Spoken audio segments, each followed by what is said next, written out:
बिस्मिल्लाहिर्रहमानिर्रहीम। अस्सलाम वालेकुम। आज हम बसारत नाम का मायने, लकी नंबर, लकी पत्थर और मुआफ़क़ मालूमात के अलावा मज़ीद मालूमात जानेंगे। अगर अभी तक आपने चैनल को सब्सक्राइब नहीं किया तो चैनल को सब्सक्राइब करें। बसारत, इसके मायने है नज़र, देखना।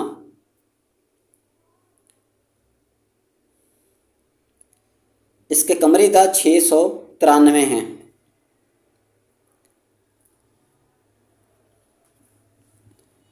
लड़कियों का नाम रखा जाता है,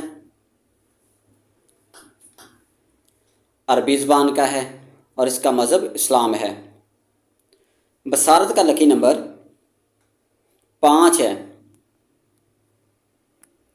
मज़ीद नामों के बारे में जानने के लिए हमारी वेबसाइट का विज़िट करें या कमेंट करें। मुआफ़क़ दिन बुध और जुमा। मुआफ़क़ रंग सब्ज़, पीला, हल्का गुलाबी रंग। मुआफ़क़ पत्थर नीलम। मुआफ़क़ दातें कांसी। चैनल को सब्सक्राइब करें, वीडियो को लाइक करें, शेयर करें। अल्लाह ताला आपको खुश रखे। आमीन।